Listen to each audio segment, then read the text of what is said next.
Today I am reading from the ninth book in the Left Behind series. The name of the book is Discretion. Antichrist Takes the Throne. I'm going to be reading chapter 20. George Sebastian had planned to wait to eat until he had his charges on board and was free in the air again, leaving Greece. Now, of course, hunger was the least of his problems, but weakness wouldn't help either. The Greeks, particularly the thugs who had ambushed him, and he assumed the people with whom he had been expected to connect, hoarded their water supply. The news from the high seas had everyone rushing to lakes and rivers to stock up on freshwater fish. Water would soon be more valuable than gold. His captors were well connected. He could tell that.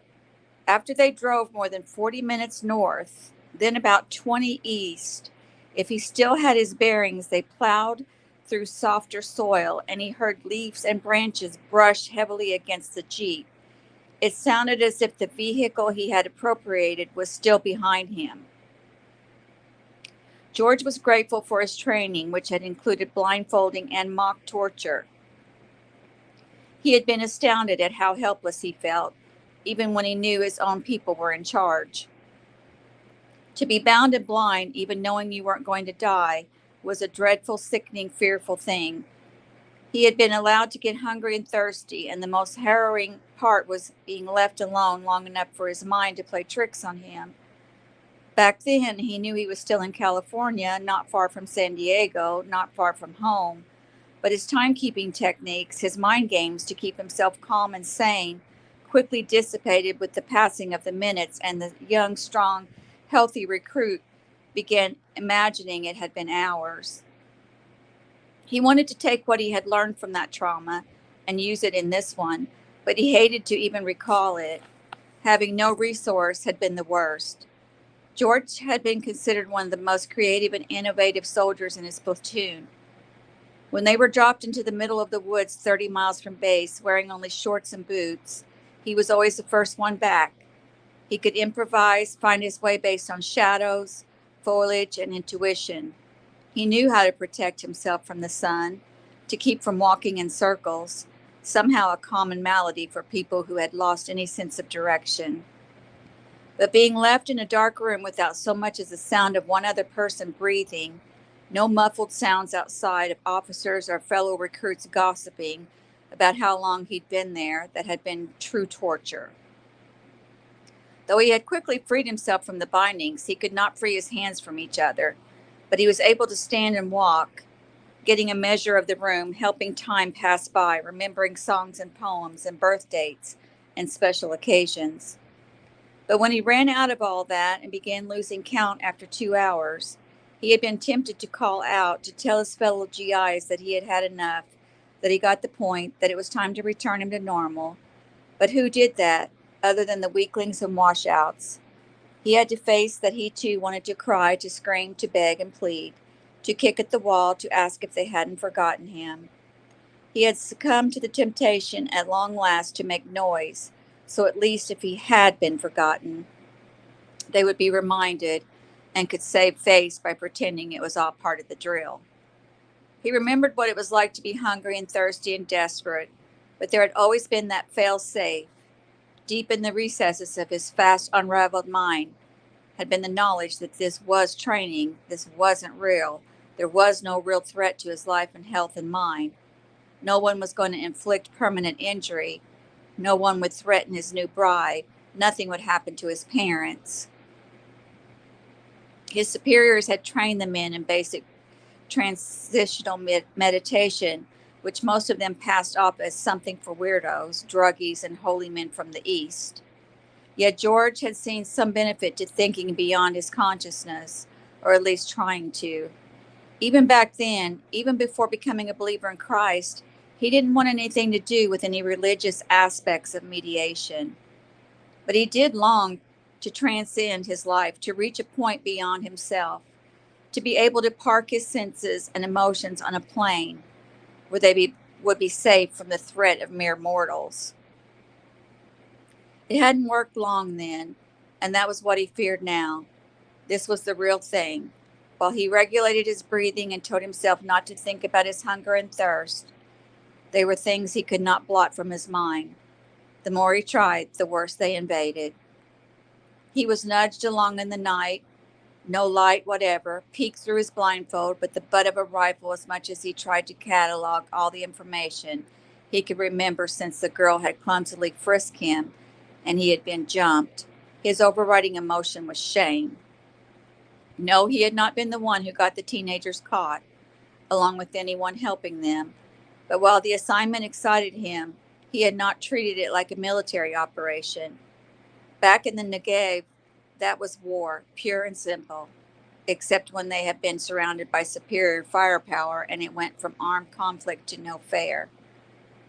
It had done his soul good to see what happened to anyone who thumbed his nose at God. Our general is better than your general, he thought, so game over. That almost made him smile. Why should he worry about the people who held him now, when Michael, the archangel, could step in and make them faint dead away if they were lucky? He was held up briefly, then heard 2 doors open. He was nudged inside and sensed a light come on. A few more steps, another door, a musty smell, a shove from behind. Steps leading down, but how many?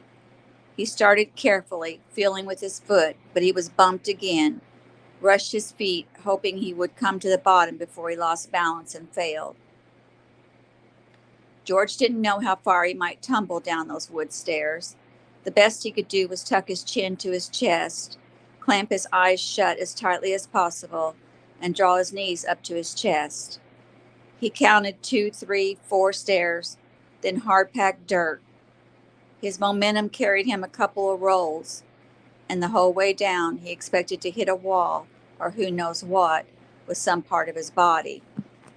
When he finally came to rest on his right side, he could hear from their footsteps that his feet faced his captors.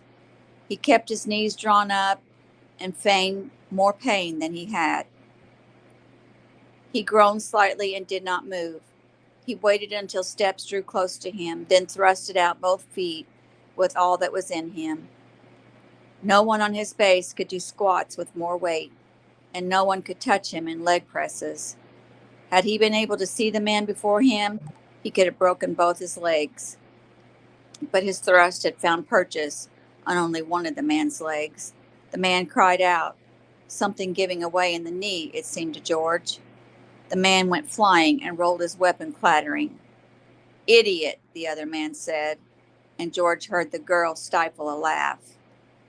"I'll kill him," the one on the floor said, grunting and whimpering in pain as he struggled to his feet and cocked his weapon. "Stop it," the other said. "He's our only link." Well, she didn't have to drop all 3 of them. What's done is done. He's it. So don't do anything stupid again. Again? You don't think that was stupid? What are you doing over there? A muzzle at his neck. Keep still there, big boy. Up we go. A hand on the cuffs pulling until he had to get up or injure his arms.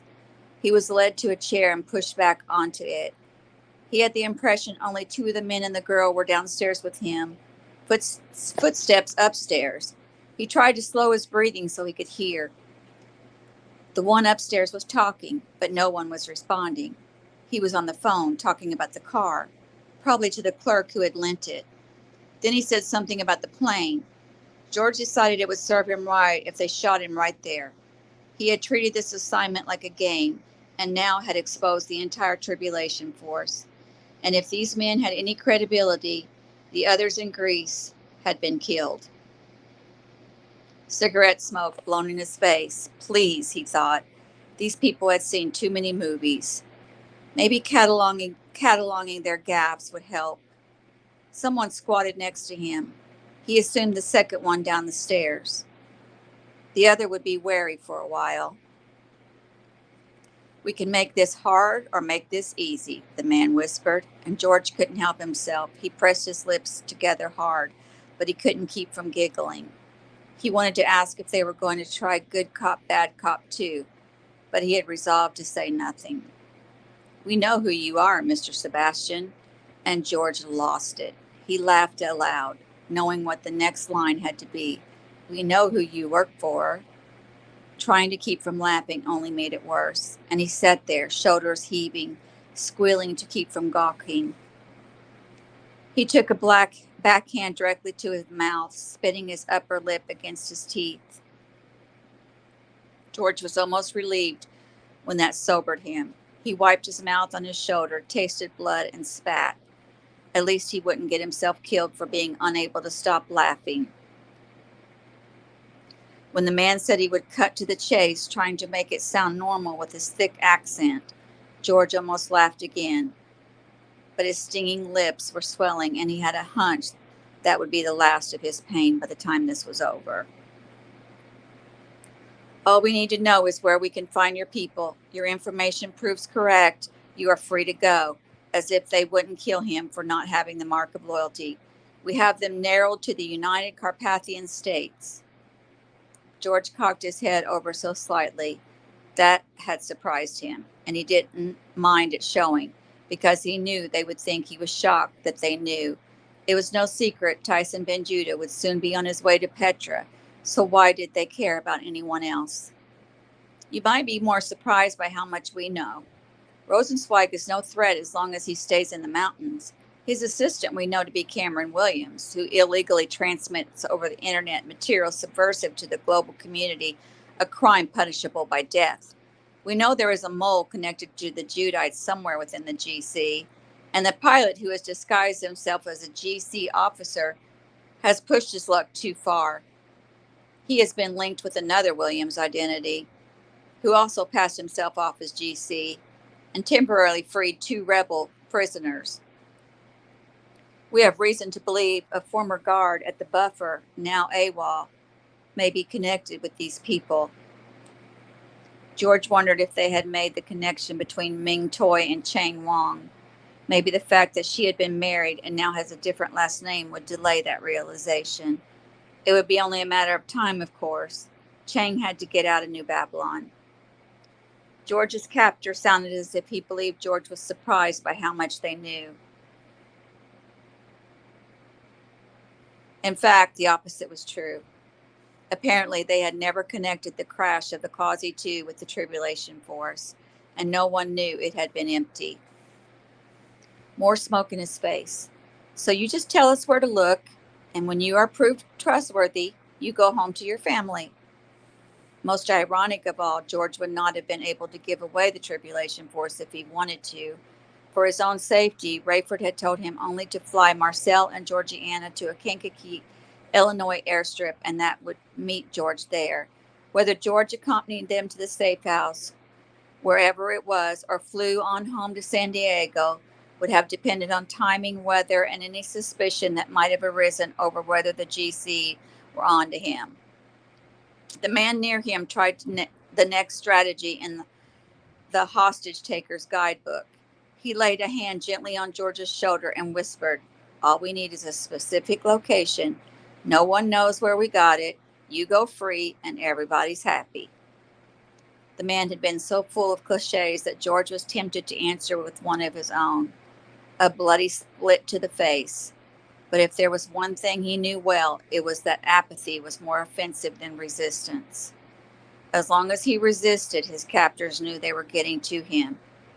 When he ignored them, they had nothing to grab onto, and the insult of not being taken seriously had to drive them crazy.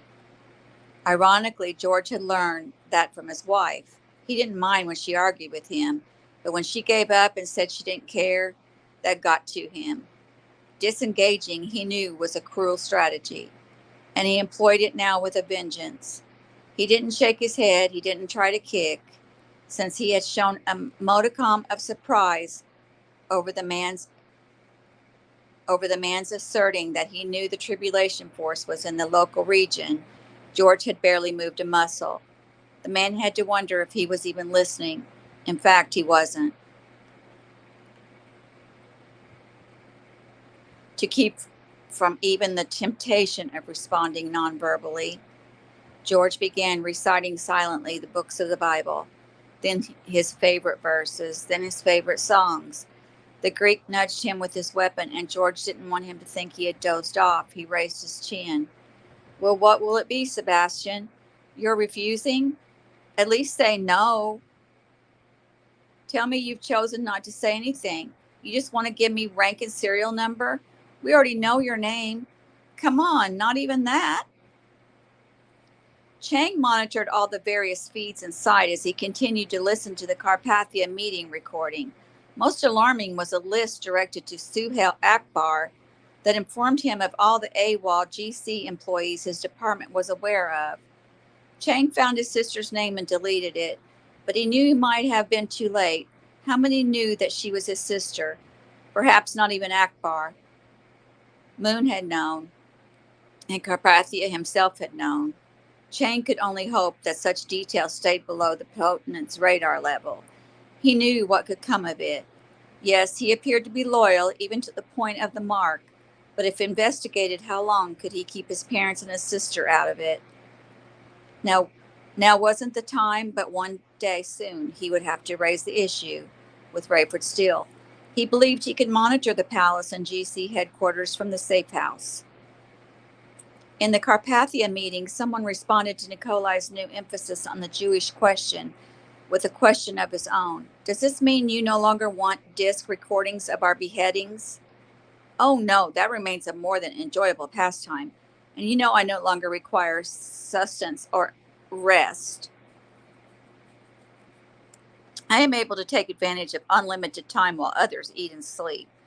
One of the benefits of godhood is a time to revel in the folly of my opponents. Sometimes I sit for hours in the night watching head after head drop into the baskets. These people are so smug, so stubborn, so poised. They sing, they testify. Do you not just love that word? They testify to their God and against me. Oh, that makes me feel so bad, so jealous. But then what happens? From 15 feet above, that heavy, gleaming, razor-sharp blade is released. It takes 1/17th of a second to reach the bottom of the shaft. Did you know that? And the last 200ths of 1 second is all it takes to slice through the neck as if it were not there. I love it. The only problem, dear friends, is that if anything, the guillotine is too humane. For certain, it is far too quick and deadly for the Jew. How far can you go in inflicting pain upon a man or a woman before he or she dies? I want to know. I want you to report it to me with all the visual and audio evidence you can. And you know whom I want you to use as test subjects? For a special treat today, during our break, we will witness the execution of the 2 insurgents we discovered serving on my own plane. We still search for the mole here at headquarters, but perhaps he or she will also see the beheadings today and will be flushed from the hiding to plead for his or her life. The guillotine, then, for these 2? Someone asked. I know, Nikolai said. Pedestrian, but we do not have a lot of time, and it will be a nice respite from the meeting. Many of the others expressed agreement and excitement. Chang was sickened. He was tempted to download some of this bile for his mother, and it was too risky with his father still being such a Carpathia loyalist.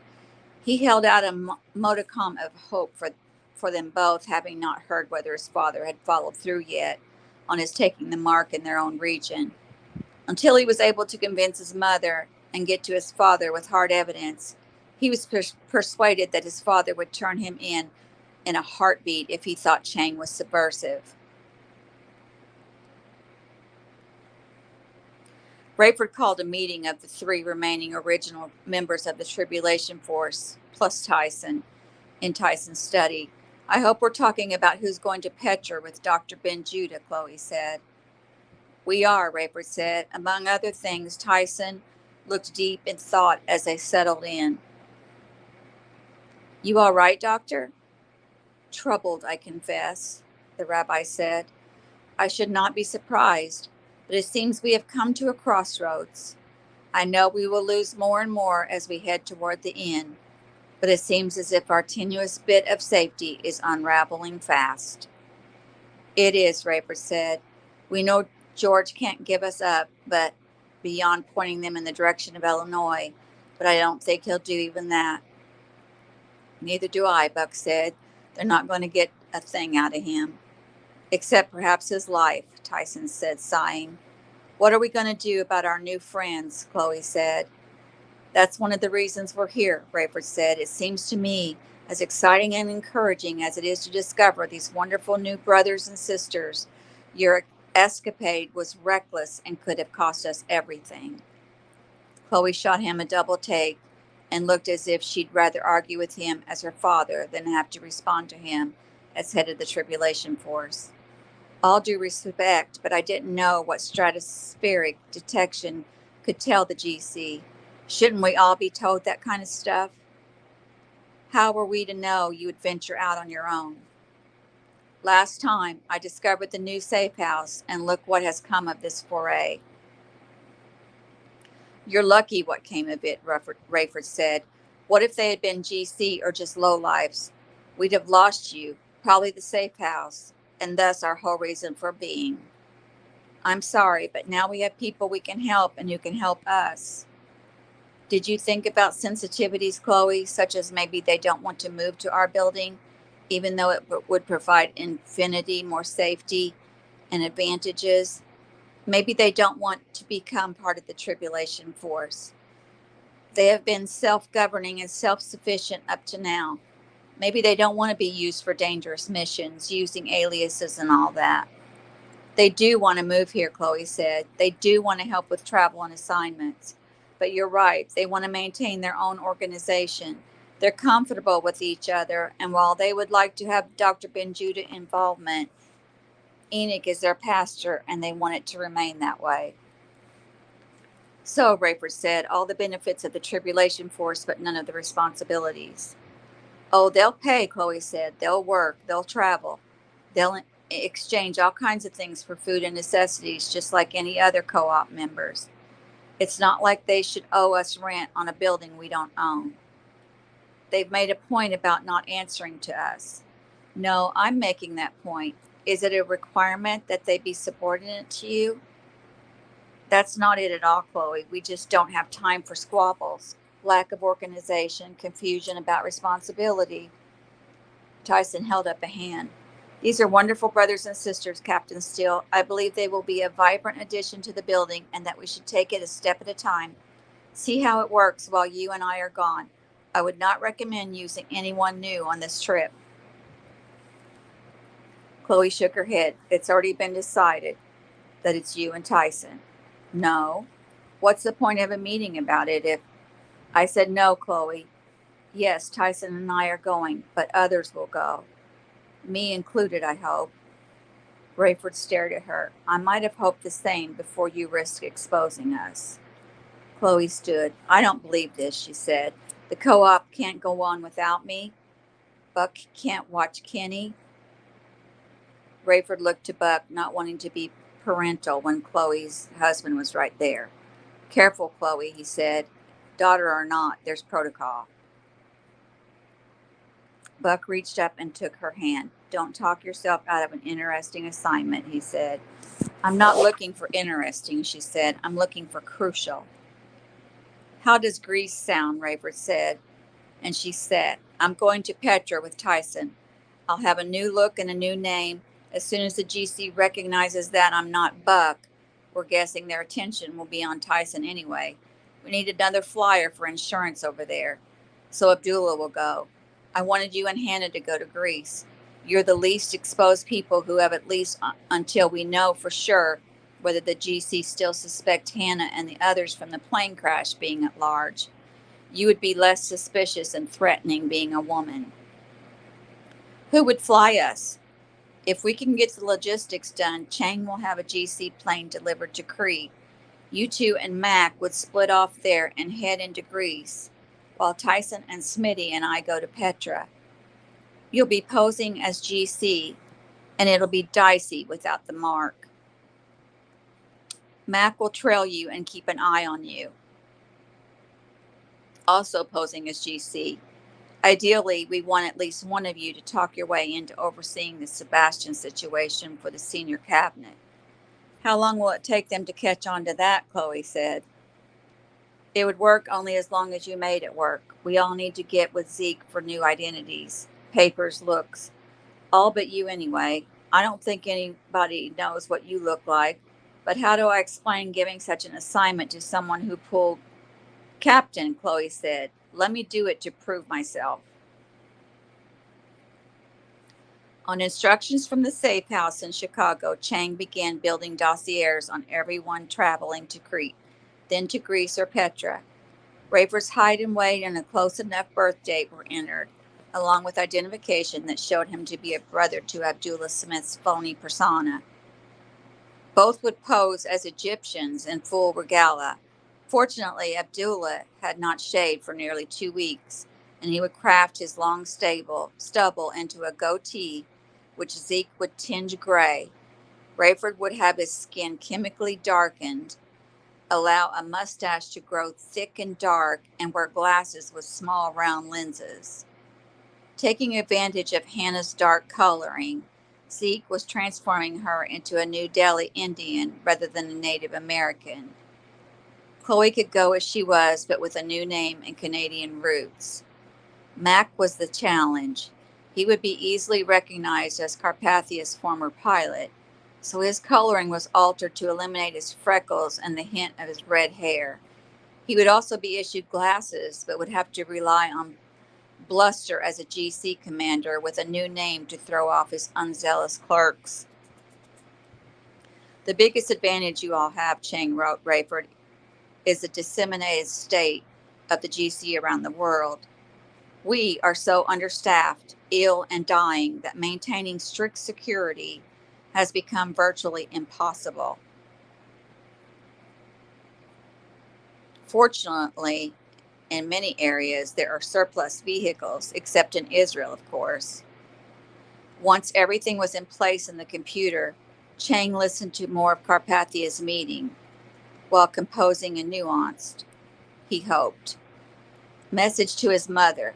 The trouble was she was not normally a woman attuned to nuisance. We have our engineers working around the clock, Carpathia was saying. On the water issue, all saltwater marine industries are dead, of course. We have lost hundreds of thousands of citizens who may never be retrieved off the high seas. Vessels can go only so far through a liquid with such a thick, sticky consistency, and the diseases brought by the rotting carcasses of sea creatures may be our most serious health issue ever. Yes, worse than the boils and sores. People only wish they could die from those. The water crisis is again decimating our citizenry. Holiness, someone said. In our region, we have seen an alarming trend. Even those with your mark of loyalty are beginning to speak out in protest against you. We counter with the fact that this is not your doing, but you know people. They want to blame someone, and you become the target. Before Carpathia could answer, Fortunato jumped in, and Chang thought he sounded like his old self. This shall not be tolerated, he said. I hereby decree and shall pass this word along to the priests of Carpathism in all 10 regions of the world, that from this day forward, every citizen of the world shall be required to worship the image of their supreme potentate, their true and risen Lord, when they rise in the morning, after they eat their midday meal, and before they retire at night. How shall we enforce such an order? Someone said. See to it, Carpathia said. This, from the Most High Reverend Father, is inspired. But, sir, there are still many who have not yet even received the mark of loyalty. Fortunato again. They shall surely die. Reverend, Carpathia said, admiration clear in his tone. I have spoken, Leon said, warming to his point. That time is long past for delays and excuses. Take the mark of loyalty to the God of this world or die. Anyone found without the mark on his or her forehead or right hand shall be given immediate opportunity to receive it, and upon their rejection shall be put to death by guillotine. There was silence as Chang sensed the regional potentates were considering the ramifications. Finally, Carpathia spoke. With one notable exception, he said. Well, of course, Excellency, Leon said. You need not take your own mark of loyalty. Oh, Reverend, Carpathia said, clearly disappointed. You are doing so well. Forgive me, your worship. The exception? The Jew, Reverend Fortunato. Of course, Leon said. As the Potent himself has clarified, the blade is too good for the Jew. Chang finished his letter to his mother with the following. Assuming that you and Father have yet to take the mark of loyalty, ask Father how he would feel about a ruling that said he must take it immediately or die. What does that do in the heart and mind of someone who would otherwise be a loyalist? Does it rob him of any satisfaction he might get out of pledging allegiance to a leader? That is what is coming, Mother, and you and he may hear it soon after receiving this. As soon as the regional potentate of the United Asian States returns from New Babylon, you may expect just that ruling. The time has never been riper for seeking another object of one's devotion. It may seem riskier at present, but in the end, it will make the difference between eternal life and death. And that is the end of chapter 20. Next, I'll be reading chapter 21. Thank you for joining me and have a wonderful day.